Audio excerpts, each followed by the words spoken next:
ፍርድ ከዳኛ ብቻ አይደለም። ጢሻ ሲያሸንፍ በቃ ብትኮራበት ጨዋታ ጢሻ በቃ ጢሾች እንችላለን። ፍርድ ከዳኛ ብቻ አይደለም። ይበጃል። ሴኔጋል አሸንፏል። አረ በስማአም ሞሮኮ ምን ብራሂም ዲያዝ የተባልክ ሰውዬ ወደ ሀገር ተመልሰ እንዳትመጣ እዛው ስፔን ቅርሽ።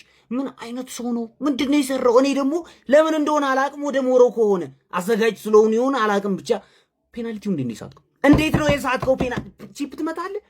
ምን አይነት ስሜት ነው የሚሰማው? ከዚህ በኋላ እንቅልፍ ይተኛል? እኔ አላቅለትም። በስማም ይሄ ደግሞ እንዴት ነው የጀለጠው? እንዴት ነው የጀለጠው? ለአምስት አይዙትም። ቦኖ 5 ኮፒ ተደርጎ ጎልስ ቢቀመጥ አይዙትም። ምን አይነት ሹት ነው? እረ በስማም ሴኔጋሎች ፕላስ ምን አይነት አንፕሮፌሽናል የሆነ ጨዋታ ነው ያየነው። ደግሞ ምንድነው የሚሰሩት? ፔናልቲ ተሰጠ አንጮትም ምናምን ብለው የሰፈር ጨዋታ ነው የመሰለኝ። እውነት በጣም ነበር የሚያሳፍረው። ምን አይነት ነገር። ከዛ ማኔ ግን አረ በጣም ነው የምትችለው እናቴ። ማኔ ትክክለኛ ሊደር ንዋላቸው፣ ሰበሰባቸው፣ አሸነፉ። በጣም ነው የሚችሉት። ማን ብራሂም ዲያዝ መታሰር አለበት። የሆነ ህግ ወጥቶ መታሰር አለበት። ጭራሽ የማይሆን ሰው ነው። አረ በስመ አብ ግማዳውዳ አደረገችው ሰነጋል አደረገችው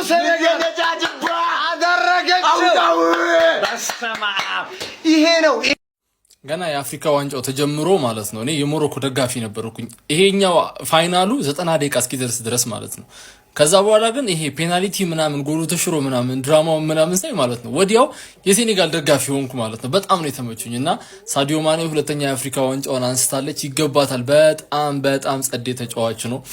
ሃምብል ነው፣ ፕሮፌሽናል ነው፣ ዲሲፕሊንድ ነው ምናምን ነገርና ለሱ ሲባል ብቻ ይገባዋል ሴኔጋል። ከዛ ደግሞ ጥሩ ነው የተጫወቱት፣ በልጠው ነው የተጫወቱት ምናምን ነገር። በሜዳቸው እነዛ የሚጫወቱ አይመስሉም ነበር ሞሮኮዎቹ።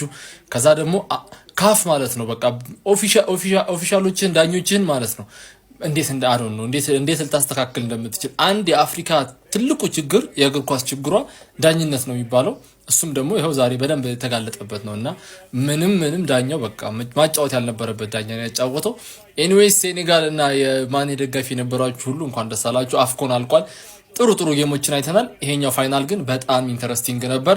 ያላያችሁ ሰዎች አምልጧቸዋል። ጉበዝ ሴኔጋል ጉበዝ ስለሚገባት ጀማው ይህንን ዋንጫ ማሸነፍ ሴኔጋል ስለሚገባት ነው ያሸነፈችው በአግባቡ ማለት ነው። በቃ ፍጹም የበላይ ነበረች በጨዋታው ላይ። በቃ ጎላይ ኑሮ እንጂ ዶሚኔት አድርጋ ተጫውታለች። በቃ የዳኛው እንቶፈንቶ የሆነ ስርዓተ ቢስነት ነው እንጂ ይሄ ጨዋታ እንደዚህ የተዝረከረከ ኳስ አይሆንም ነበር።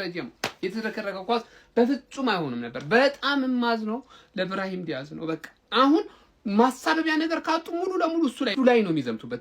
በጣም የሚያሳዝነው ብራሂም ዲያዝ ነው በጣም ማለት ነው። ከዛ ውጪ ግን ስለሚገባት ሴኔጋል ስለሚገባት ዋንጫው ማሸነፍ ነበረባት። አሸንፋለች በብቃቷ ነው። ምን አይነት ጎል ነው ያስቆጠረችው! እጅግ ለጎልነት የቀረቡ ንጹህ ኳሶችንም ሴኔጋል ስተዋሉ ከሞሮኮ በተሻለ ሜዳ ላይ የበላይ ነበሩ። በቃ የበላይነታቸው ብቻ ምስክር ሊሆን ይገባል። ከዛ ውጪ ግን ዳኛው አይረባም።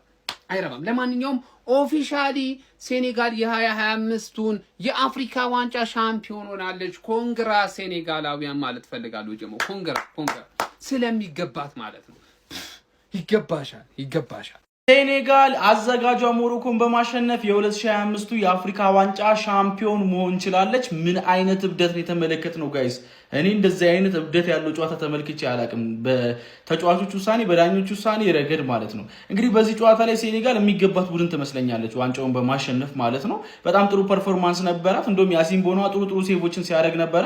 ወደ ኤክስትራ ታይሙ ካመራ በኋላ ነበረ ሴኔጋል ጎል ካስቆጠረች በኋላ ሞሮኮ ሞር ተጭና ስትጫወት የነበረችው። እንግዲህ በዚህ ጨዋታ ላይ ሞሮኮዎች እንግዲህ ጨዋታው ሊጠናቀቅ ጥቂት ደቂቆች በሚቀሩበት ሰዓት ላይ 106ኛው ደቂቃ አካባቢ ይመስለኛል የዕለቱ ዳኛ አወዛጋቢ ፔናልቲ ይሰጡና የሴኔጋል ተጫዋቾች አሰልጣኛቸው ፔፕ ጉዌ ከሜዳ ለቀው እንዲወጡ ያደርጋቸዋል። ከዛ ሳዲዮ ማኔ መልሶ ያስገባቸዋል። ከገቡ በኋላም እንግዲህ ብራሂም ዲያዝ ፓኒንካ ሲሞክሮ ሜንዲ ሴቭ ያደርግበታል። ከዛ በኋላ ወደ ኤክስትራ ታይም አመራ። በኤክስትራ ታይም ይሄ በውድድሩ በጣም አስደናቂ የሆነ የ26 ዓመቱ የቪላሪያል አማካኝ የሆነ ፔፕ ጉዌ በጣም አስደናቂ ጎል በዚህም ጨዋታ ላይ አስቆጥሮ ለሴኔጋል ብቸኛዋና የማሸነፊያውን ጎል በስሙ ማስመዝገብ ችሎ ነበረ። በደጋፊዎቿ ፊት ሞሮኮ ይህንን ዋንጫ ያጣችው ማለት ነው። ከ50 ዓመት በኋላ እናገኘዋለን የሚል ተስፋ ነበራት። ነገር ግን ያንን ተስፋ እንግዲህ ሴኔጋል አጨልመዋለች ማለት ይቻላል በደጋፊዎቹ ፊት ማለት ነው። ሴኔጋል ግን ውጤቱ ይገባት ነበረ። በጨዋታው ሞመንትም የዕለቱ ዳኛ ውሳኔዎች ግራ የሚያጋቡ ነበረ። መጀመሪያ ሀኪሚ ጥፋት ሰርቶበታል ብሎ የሻረው ኳስ በራሱ ግራ የሚያጋባ ነበር። ቪአርም ለማየት ፈቃደኛ አልነበረም ነበረ። ከዛ በኋላ ሴኔጋል ላይ ፔናልቲ ሲሰጥ ነበር የሴኔጋሉ አለቃም ፔፕ ሲያው ከሜዳ ለቀው እንዲወጡ አዟቸው የነበረው ማለት ነው። የሆነ ሆኖ ግን በጨዋታው ላይ የተመለከትናቸው እብደቶች እንዳሉ ሆኖ ሴኔጋል ለሁለተኛ ጊዜ አፍሪካ ዋንጫን ማሳካት ትችላለች። ሳዲዮ ማኔም ከሀገሩ ጋር ሁለተኛ አፍሪካ ዋንጫውን ማሳካት ችሏል ማለት ነው። 2021 እና 2025 ማለት ነው። ለማንኛውም ስለዚህ ጨዋታ ምን ትላላችሁ? ሀሳባችሁን ኮሜንት ሴክሽን ላይ አካፍሉኝ። የፕላስ ምልክቱን በመጫን ፈጣን አዳዲስ ሲሆኑ ኳስ መረጃዎችን ማግኘት ትችላላችሁ።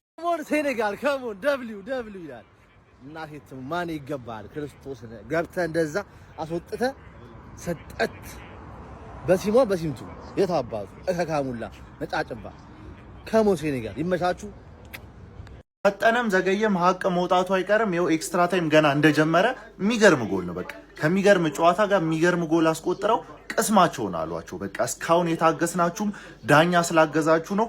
ዳኛ መሻር የማይችለውን ጎል ነው ያስቆጠሩት። በቃ አለቅ እንደዚህ ውልትፍ እያሉ ፋይናል ደርሰው አፍልተው ነበር እኮ። በቃ ሴኔጋል እንደሚችሉ ነው ያሳዩን። በቃ ኤክስትራ ታይም ላይ የሚገርም ጌም ማኔጅመንት ነው የሰሩት። እውነት ለመናገር ከሞሮኮ ተጫዋቾች ላዝንለት የምችለው ብቸኛ ተጫዋች ዲያዝ ነው። በቃ እሱም መጨረሻ አካባቢ ላይ ሀቀኝነት ስለሰራራው እንጂ ከዛ በተረፈ ሌሎቹ እንኳንም አልበሉ። በቃ እንኳንም አልበሉ። ምን አይነት ድራማ የተሞላበት ጌም አባቴ! ይህ መላጣ ዳኛ ማኑ ሊዘርፋቸው ነበረ ሊዘርፋቸው ማለት ነው። ሴኔጋሎች ጀግና ይልሃል። ብራሂም ዲያዝ ምን አስባ ነው ማን ኦራ ፋርም አረጋለሁ ብላ ማለት ነው። ኤምባፔ ሆነች መስላል ማለት ነው። ባፔ ብቻ ሆነች ኤሙ ሳይኖር ማለት ነው። ትንሽ ሞሮኮች መጨረሻ ላይ አሳዘኑ። ገባህ ግን ሴኔጋል ይፈልገው ነበረ። ዳኛ 12 ተጫዋች ነው ያሸነፉት ዛሬ ሴኔጋሎች ማለት 12 ተጫዋች። ማኔ ትችላለህ፣ ጎይ ትችላለህ። በቃ ማን እንዴ ሴኔጋል ይችላል። አሰልጣኛቸው ነው ኦራ ፋርም ማድረግ ያለበት ማን እንዴት የሚያረካ ቀን ማለት ሙሉን በእንግሊዘኛ ስትሪም ያደርግ ነው። እና ማን በቃ ካለ ከሌላ ቤተሰብ ጋር ምናምን ነገር ተሽ እያደረግ ነው። ተነሳ ገባህ አይደል እንዴ ዘንብዬ ጠላት ለምን አዝናናለሁ? ዘንብዬ ጠላት ከማዝናና ማለት ገባ ኢንተርናሽናል ነው እናራምደው። አሁን ራሱ ትንሽ ደቂቃ ምናምን አልጀስት አድርጌ ምናምን በአማርኛ ምናምን ነገር ገባህ አይደል እንዴት አባቱ የሚያረካ ቀን ነው ማለት ደስ ነው ያለኝ። የትላንቱ ተክሻል ገባህ አይደል ኮሜንት ላይ ምናምን እንዳለ ቤተሰብ እንግሊዘኛ የሚያወራ አበሻ ምናምን ቤተሰብ ከዛ ሌላ ምናምን ይመጣል ነው ገባህ አይደል አይሾ ስፒድ ነው ሆነ ብሽ ሴኔጋል ይችላል። ደብሊው ማን በቃ ቡጣ ወረድ 1-0 ያለቀ ጌም አይመስልም። ኢንተርቴይኒንግ የሆነ ጌም ሴኔጋል በ3 ዙር ሁለተኛ ጊዜ ማለት በ3 አፍኮን ሁለተኛ ጊዜ ማለት አፍሪካ ዋንጫ አፍሪካዊ ነኝ ለሚል ማለት አሁን ስፒድ እና ብራሂም ዲያዝ በአንድ ፕሌን ላሽ ገባህ ሞሮኮ ትሬን እዛው ሀገር ስለሆናቸው ትሬን ዛትዌይ ባስ ዛትዌይ ገባህ ጋሪ ዛትዌይ ካሬጅ ዛትዌይ ሞሮኮ ገባህ አይደለ ብራሂም ደግሞ ስፒድ እንዳይገሉብን ከስፒድ ጋር ሆነሽ ወደ ስፔን ገባህ አይደለ ደብሊው አፍኮን ይላል። አንተ የዓለም ዋንጫ ነው የአፍሪካ ዋንጫ ነው ዛሬ የተመለከትነው። ምን አይነት ጨዋታን ያስመለከታችሁን? ዲዘርቭድ የሚገባው ሰው ነው ይህንን ዋንጫ ይበል። ሴኔጋል እኔ ለቲሜ እንደዚህ አልቋጠርም ገብተዋል ስለ ዳኛው ግን ወይኔ ዛሬ በህይወት አይተርፍም ነበር። የኳስ ዲያዝ ፓሪንካ ይሞክራል በዛ ሰዓት አንተ አይደረግም እኮ እንዴት ነው በቃ በሱ ቤት አታሉ ምናምን ፊት ለፊት እንካ ብሎ ነው የሰጠው። ሲጀምር የሚገባው በቃ እኔ ኧረ በስመ አብ ስለ እኔ የነ ማን ያገቡት ኳስ እንደሰማሁት ከሆነ እንትን የተባለ ነው ፊሽካው የተነፋው ጎል ከመቆጠሩ በፊት ነው የሚል ነገር ነው ወሬዎቹ የወጡ የሚገኙት። ዋሬቨር ብቻ የሚገባው ቡድን ያገኘው ነው። በቃ ደስ ነው ያለኝ፣ ደስ ብሎኛል። እንዴ ሳላህ 1 ሳይበላ ማኔ 2 በላ። ማኔ ይችላል በቃ ብቻውን ዛሬ እሱን ሰውዬ እኔ አላቅም። ጋይስ ሴኔጋል የአፍሪካውን ዋንጫ ማሳካት ችላለች። እንደኔ ደስ ያለው ለሴኔጋል ምን አይነት ጨዋታ ነው ያየነው ጋይስ? ምን አይነት ጨዋታ! ሴኔጋሎች ከባድ ናቸው። ሞሮኮ እኮ ጨርሶት ነበር እኮ ጨዋታውን፣ ግን ሳይኮ በሏቸው። ፔናልቲ ተብሎ ስንት ደቂቃ ሙሉ ነው ክርክር ላይ የነበሩት። ዲያዝን ሳይኮ በልተው ይመቻቸው ሴኔጋል። በቃ ምንድን ነው ዳኝነት በአቦሰት አፍሪካ በቃ ከእግር ኳስ በቃ ድራማሽ ይበዛል። ኢብራሂም ዲዮስ ምንድን ነው ያደረከው? 90 ላይ በስንት ጭቅጭቅ ተጫዋቾች አንጮትም ብለው ሄደው ማኔ ፕሮፌሽናል ቲም በስንት መከራ መልሷት የተገኘው ፓኔካ ከዛ ጭማሪ ላይ ሴኔጋል ጎል። አረ በቃ ዲራችን